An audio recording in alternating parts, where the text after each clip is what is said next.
Verily, dear interlocutors of the digisphere, we find ourselves amidst an epistemic quagmire, wherein the dialectical titans of digital elucidation, one Stephen Destiny Bonnell II and the resoundingly perfunctory Hassan Piker, diverge on historiographic methodologies with such ferocity as to rend the digital polis asunder. Destiny, 3 points, elaborations on the points. Destiny, this is an easy question and answer.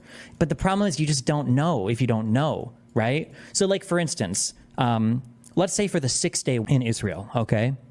Jesus, my mind has been wiped from so much of this. June 6th, 1967? June 5th, 1967. It was June 6th, Australian time. I could tell you 3 different things on both sides, okay? So I could say the 6th day was started by Israel, okay? And what are my facts for this? Well, Nasser's army had been largely overcommitted to a protracted conflict in Yemen, okay? And the Egyptian army was absolutely not ready to fight. That is true, number one. Number two, by both Israeli estimates probably and CIA estimates definitely, Israel was slated to, if they got into a conflict, were slated to win it in days, okay? That's true. And 3, Israeli leaders historically had made a number of statements about a desire to expand the territory that they occupied because of fears of how small the territory they had was, and because they were worried constantly. The phrase that shows up in the book so much and the quote so much is the rib cage of Tel Aviv over and over and over again. So those are 3 facts, okay? So I could present those facts. I could flesh each of them out more, and I could say, so Israel started the 6th day, right? It's really obvious, okay? Israel wanted that war. They started that war, right? But I could give you other facts on the other side, and I could go, Nasser had made statements about that the next with Israel would be the end of Israel. He made this to the Arab trade unionists, I think, is a famous speech and quote. Nasser expelled all of the United Nations peacekeeping troops from the Sinai. Okay, he kicked all of them out who were supposed to be there to ensure that wasn't happening. And he deployed his troops across the Sinai in a way that made it look like they might be ready to fight. Israel had warned, I believe it was Hussein II, or was it Abdullah, warned the king of Jordan, don't attack us in the West Bank. We don't want to fight you. We don't want to fight in the West Bank. Please don't. They warned him twice, and he still did it. And that Israel was seeking diplomatic resolutions through, God, I forgot the names. Is it Iban? Something Iban was the diplomatic or foreign ambassador, I think the U.S. or something, had been seeking diplomatic solutions in Washington before like an actual war broke out. These are things that are true, right? These things are true. So I could give you true facts on either side. Now, if I were to argue, and I could convincingly argue either of those sides, is it Abba? I think it's Abba Iban, I think. I could convincingly argue either of those sides because I have the historical background to do it or knowledge to do it. But if you're just an ordinary person, you have no idea, how could you come away knowing which one was right? How could you come away knowing like, oh, like that guy made a really good pro-Israel argument, or that guy made a really good pro-Arab argument, right? If you don't know, you don't. I think that this is my issue right now with a lot of the media stuff. Is one, the topics are usually fairly complicated, like or sophisticated. You need to have like quite a bit of background to even know what's being spoken about, and then to evaluate the statements of the people that are being made. It's frustrating. I wish I had a better answer for you. I'm sorry. It's just hard to give you a good answer on that, because I don't know how you could shortcut your way to just without having like some kind of background level of familiarity with the issue. I don't know how you could shortcut your way into an answer, or into knowing somebody's giving you a good answer.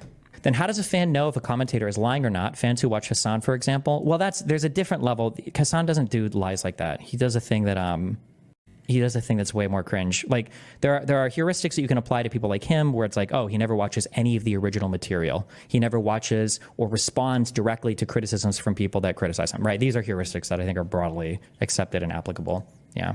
To be fair, Israel-Palestine is probably the most complex issue. No, I think probably almost any large-scale conflict in history is going to have tons of different dimensions to it. And it's very hard. Like we learn the child's version of like every story in, we learn a child's version of every story. It's really the same as like scientific models, right? Like a scientific model is never correct. It's just useful, I think is what they say, right?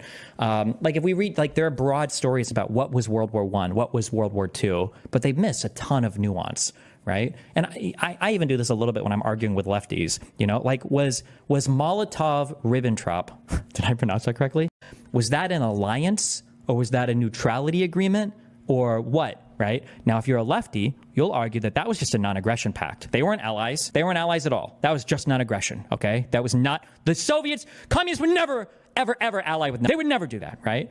And then if I'm trying to get somebody's goose on Twitter, I'll say, that was a alliance, bro. They divided Poland right down the middle. All right. The reality, my guess, without having read too much into it, the reality was probably a lot more complicated than that. My guess is going to be that and Soviets probably saw each other both as kind of like useful partners for the time being, both knowing that there was probably a time limit on how long an alliance could last for, but that it was probably more convenient to both sides to be allies temporarily rather than fighting over dividing up every piece of land they had. So it was better to cooperate at the moment for both of them because they were both kind of like vying for a thing that was in each other's interest. So that's my guess. So the answer is going to be a little bit more in the middle. And that's probably true for a lot of things. Why did Germans go after Jews in World War II? A lot of it was fueled by anti-Semitism. A lot of it was probably fueled by the fact that literally do control all the. No, I'm just kidding. But they're in a lot of positions where people look at them like, why the fuck are these bankers where they're in positions where why are these guys on the outside of all of our societies? I don't like it. I just don't like. They're not like part of us. They don't even try to convert us. What's the secret club, right?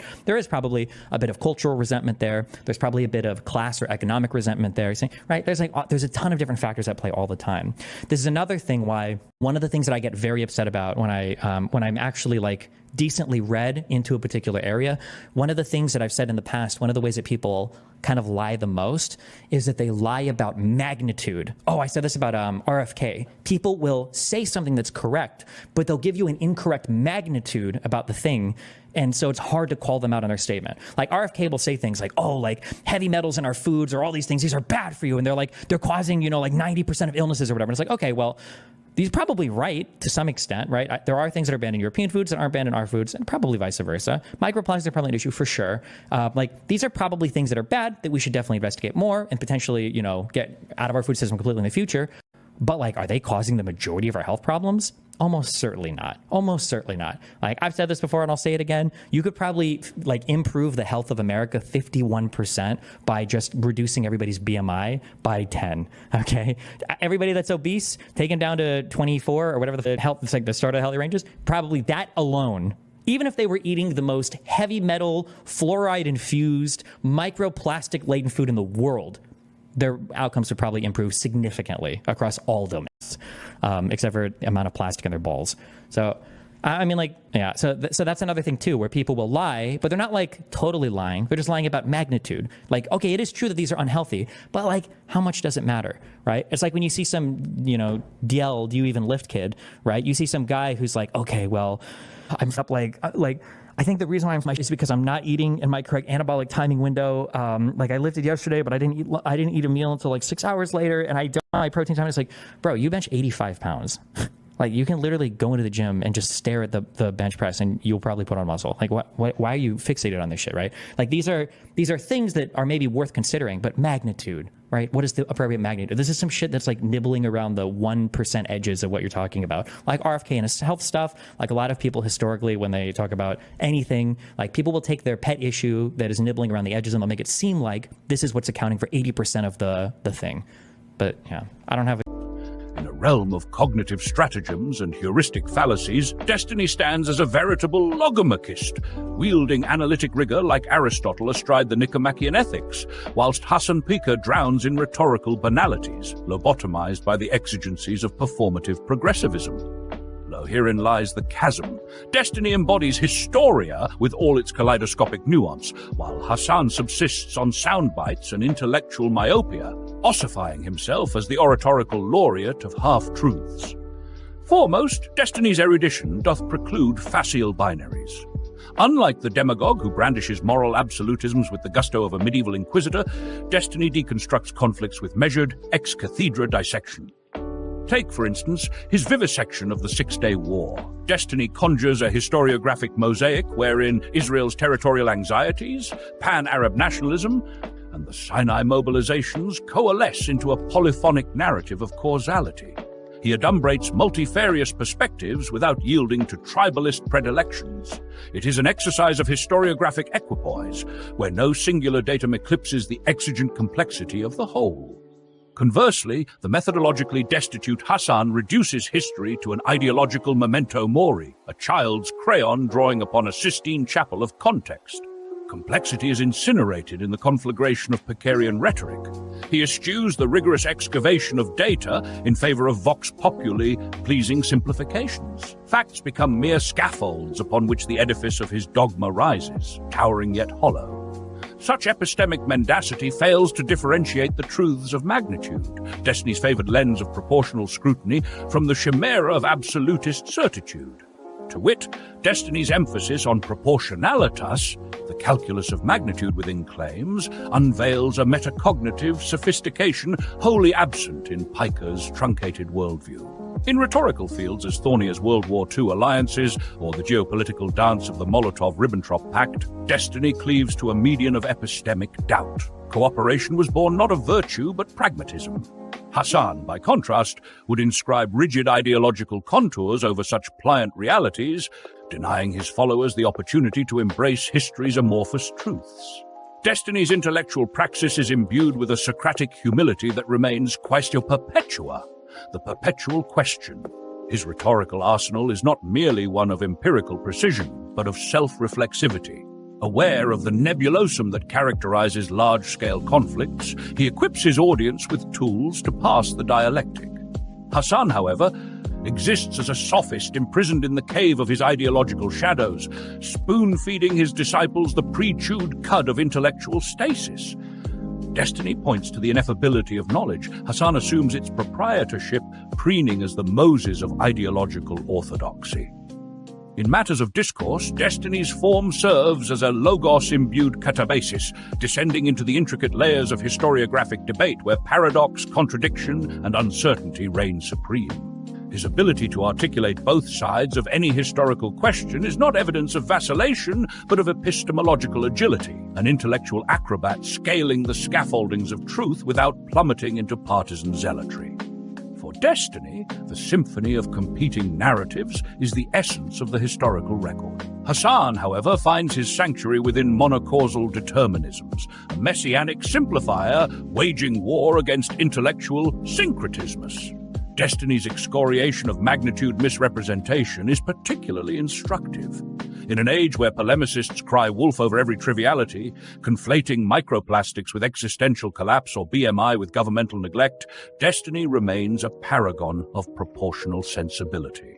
The lesson, like an Augustinian dictum, echoes thus: to perceive the truth is to understand its scale. Hassan, ensconced in his ideological fortress, agitprop in hand, amplifies infinitesimals into thunderous crises, rendering the epistemic environment uninhabitable for the discerning mind. Let us not conflate this for neutrality. Destiny's method is no passive acquiescence to moral nihilism. Nay, it is a full frontal rejection of cognitive slothfulness. The critical historian must transcend allegiance and pursue the spectre of truth wherever it roams. Hassan's ideological chauvinism, meanwhile, collapses this pursuit into an echo chamber of self-congratulation. Herein lies Destiny's nobility. He invites intellectual agon, a contest of ideas in pursuit of synthesis. Hassan presides over a monastery of presuppositions, where heretics are anathematized for daring to interrogate doctrine. Consider Destiny's heuristic criteria for commentator evaluation: fidelity to original material and intellectual engagement with criticism. It is a schema of rigor mortis ad absurdum for the Picarian punditry, whose avoidance of adversarial debate evinces a quiet terror of intellectual exposure. Hassan's performative eviscerations of adversaries, devoid of substantive engagement, are but digital haruspici, the spectacle of innards strewn without meaning. Destiny, in contrast, embraces critical interlocutors, for it is through collision that truths are unshackled. Ergo, the pathos of Destiny's intellectual labor lies in its pedagogic ambition. His analyses do not spoon-feed conclusions, but galvanize the listener toward epistemic self-sufficiency. It is as though he whispers, do not merely believe, interrogate, dissect, and doubt. By contrast, Hassan's modus operandi resembles the authoritarian impulse of old. Believe this, for I have spoken. The nadir of Picarian discourse is its incapacity to reckon with second-order effects, the ripples of one's rhetoric beyond its intended audience. Hassan's reductionism breeds partisanship among the ignorantia, erecting barriers where bridges should stand. Destiny, by addressing historical multiplicity and emphasizing epistemic nuance, preaches an agnostic resistance to extremism. His is the clarion call to intellectual stewardship.